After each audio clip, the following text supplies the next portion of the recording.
Let's talk some toys in here. Hey, what's going on, everybody? Today it's the Man-Child. Alright, so today for review, we're going to take a look at the new Masters of the Universe Origins Cartoon Collection Frosta Figure, Ice Empress of Etheria. So yeah, we get another popular female character from the Princess of Power franchise added to the cartoon collection. And of course it's Frosta. And I gotta say, they did a pretty good job with her as far as the overall design and paint. And she also comes with some ice effects as well that looks like they wrap around the arms.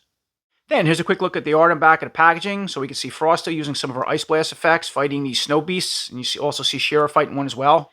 Then dropping down to the left-hand side, you can see in the picture illustrations Frosta using those Ice Blast effects on her arms like we see in the front of the package. And of course, she can twist into powerful battle positions. And moving over to the right are the cross-sell. These are all three figures as part of this cartoon collection series. And of course, here's a cartoon collection logo up top. Before we take a look at Frosta and her accessories, she comes with this new comic called Vengeance. Now, it's the same comic that came with the last two figures in a wave I reviewed, Buzz-Off and the Invisible Skeletor. So I'm just going to flip through it real quick. People might not have seen this. Take a look at the images and pause it. You can.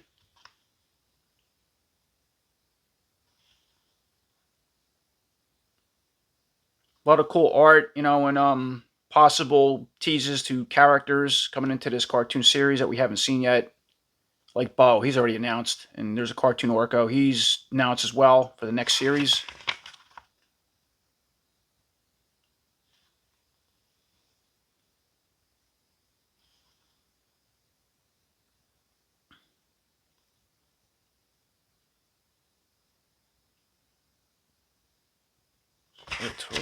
These.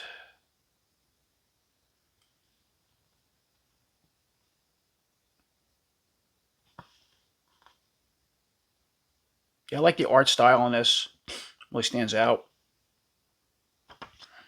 Here is a quick look around with Frost and all her accessories cut out of card. We're taking a closer look at this head sculpt for this cartoon Frosta. Looking really good. Very pretty. Feminine looking, excellent work on the eyes, the eyebrows, the paint, lips. I like this hair too, the color of it. The Masterverse one had a lot darker tone, which I'll bring in and compare a little later, but this is just a light, it's like a mix between ice and snow. Light frosty blue, I'll call it. Yeah, I like that color for this figure. You can see it's, goes all the way down to the shoulders. You can move it. It is somewhat flexible. Look at the back, right? But for the most part, it's a hard rubber, but not that, yeah, especially going to squeeze it, moving around. So it doesn't articulate, obviously. It's sculpted in one position.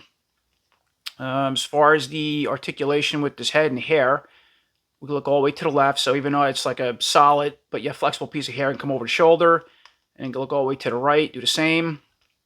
Look down and somewhat back, and of course the hair is going to hit the cape at the back of her body. But yeah, I gotta say, I really like how they went about the head sculpt. Really stands out, especially the eyes on this character.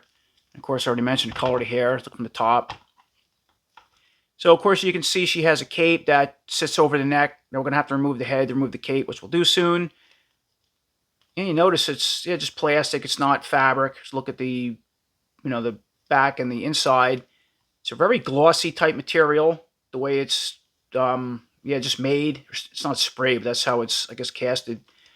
Now the thing with that, just like her main suit, I like those colors. They really stand out, but they scuff easy. So I got scuffs there. They dent. Even on this lower belt piece, got a scratch and a dent there. Even on parts of the white, just dented. So I can see that. Yeah, see already with my cape here. Excuse me. I can see dents. That was something from her sitting in the packaging with the back. No, it's like a seam or something. I just want to point that out. But it is cool, for the cartoon collection. Very, very flexible. So moving back down to the buck area. So yeah, she has her iconic outfit. Now this is a separate piece, I think. She has that little stone or jewel piece. Is that separate? Oh, it's all part of this. Okay. And moving down to the waist so she can spin. Let's see. All right, so the hips inside this dress piece that's split looks like transition between snow and ice with the paint, which again, I think that's pretty cool with this particular character. So these are soft, these cuts, and the legs can spin inside. Now, and here's a look at the back once again with the cape up. Let's see where it's cut. So it looks like to remove this. So I don't think the legs, let me see, oh, okay, there you go. So that's how the body comes out. So let's look at the upper body. Still has some underwears or upper type of, Yeah, sports shirt or bra painted on, I guess you'd call it, to the main body. But there's nothing on the back. And you can see the peg inside, and here's a better look at this piece. So yeah, it's just a very soft piece of plastic, and oh, look at that. Once I did that, okay, so now the legs come apart without this. If you want to put these on, which you could still do that, I guess. That's what she would look like. And here's a quick look at that outfit off the body. So it's a pretty soft piece of plastic. I'm already familiar now how the legs go on the upper part of the torso and the connect. Just see the belt piece, how he painted. It looks like it's all white, but all the blues are just painted over to white. Pretty good job for the most part. Aside the scuffing and scratches, like I mentioned, like a little slop on his side. Stone's pretty decent how it's painted there. Right, we talked about that. Look around from the back and side. So once again, putting the outfit back on the body, moving up to the arms. As far as the arms are just regular female cartoon style arms, just like the Catcher figure. So I'm gonna bring her in real quick just to make sure. Yep, same aesthetics aside. Frosta's colors are really like peach white or something, I want to call it. Very light. With the articulation with these arms, go way up, back down to her side, forward, back. She can, have bend at the elbow, straighten all the way out. You can spin at the elbow, move the arm, hand all the way to the face, and down to the body or center of the chest. She has a, the white glove on, but it's all part of the arm sculpt rather than just paint it white. The left arm is all the same. Let's check it out. Over back, bend at the elbow, the stat, to the face. She comes with 2 weapon gripping hands that are really soft, painted white, obviously, like it's all part of this glove piece.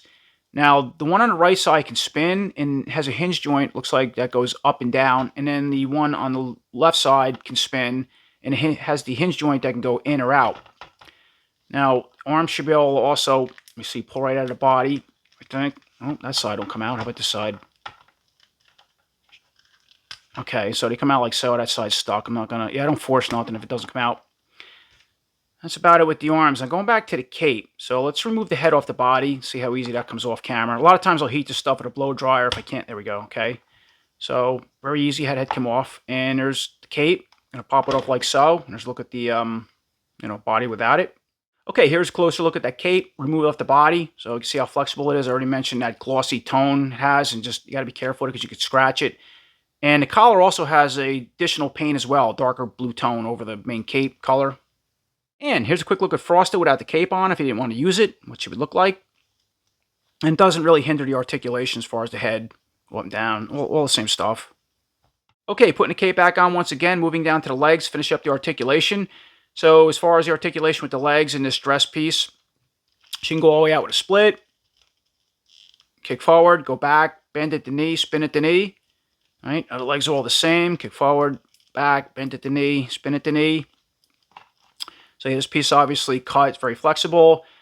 Of course, she has this paint, like an ice pattern, again, mixed with snow. You can see how it goes all the way around the leg, back. Really well done. It's very bright, that very shiny color, but it's a different type of material and paint. It's over plastic, where this is rubber. And for the third time, just be very careful with that. Where this doesn't seem susceptible to scratching, but it's more dense. Right, as I already mentioned a couple times, I have a dent there. And same thing on my Catcher figure, I noticed too. So common with a lot of these female figures and material. Okay, you can see the knees. We talked about that, bent at the knees. But yeah, I like this white tone on the main part of the suit, or just the overall paint. And then dropping down to the very bottom, she has like what's supposed to be a white boot. So of course you could spin it to boot. All right, same thing with the other side. And then she has like a high heel style foot that's supposed to be part of this ankle boot. And as far as the articulation with that foot, you can go up and down and rock side to side, and the other side is exactly the same. Moving forward, taking a look at Frosta's weapons and accessories. All she gets is these 2 ice blast effects, right? And once again, you can see in the package and on the back of the art. They're pretty neat. I'm a sucker for translucent weapons and accessories or effects. It would have been neat if they maybe gave you a short one and one that was a lot longer, like 3 or 4 inches. It really ain't much, but for the most part, it's what they gave you, and they're pretty soft. You could squeeze them like this for the most part. And looks like they're going to wrap around the hand like this by spinning them. So jumping back over to Frosta once again, here's a look at that ice weapon or blaster effect. So yeah, you don't have to take the hand off. You can just wrap it around the arm like so. Go all the way up here. Should be something like this, like facing out by the hand. And just to show you, I took the other hand off. Right, it's typical female origin style peg. Might make it a little easier, and then you can just push this side on. And then put the hand back in. Then, here's a quick look with Frosta set up with her Ice Blast effects, or at least her arms point forward. And now, once again, moving forward with a comparison, or at least one comparison. I only have the Masterverse one available right now. But here's a quick look between our new Cartoon Collection Origins Frosta, and of course, as I already mentioned, the Masterverse. So they're really both cool in their own way. I like the hair in this one. This one's translucent, and it can change color in certain temperatures. Like if it's really cold out or warm, it'll actually go something like that. It changes something like this, more of a, I think, like a clearish color. And then when it's warm or cooler, it's a dark blue. So that's pretty neat. I do like that. But this one does something different. So again, for the cartoon collection, I like that color.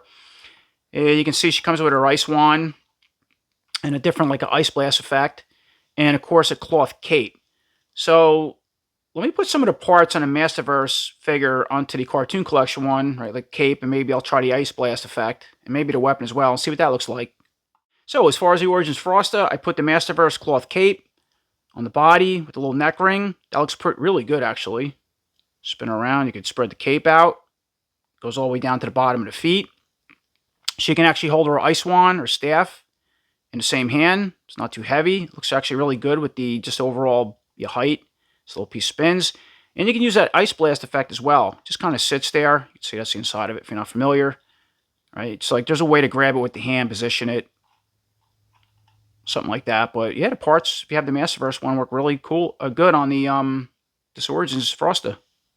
Then as far as the Masterverse Frosta, I just put those little ice rings from the Origins on her hands, which work. You know, they're okay. And I also threw the plastic cape on as well, which, you know, kind of do its own thing on this figure. I do like the cloth one better.